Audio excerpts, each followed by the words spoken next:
आज जनकपुर में मोड़ावा बड़ा सुहावन लागे। सीता के चढ़े लाहर दिया मन भावन लागे।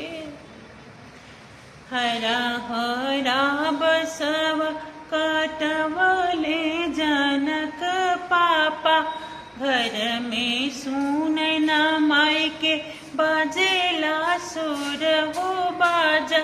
सुर भैले सगरी महालिया बड़ा लुभावन लागे। सीता के चढ़ेला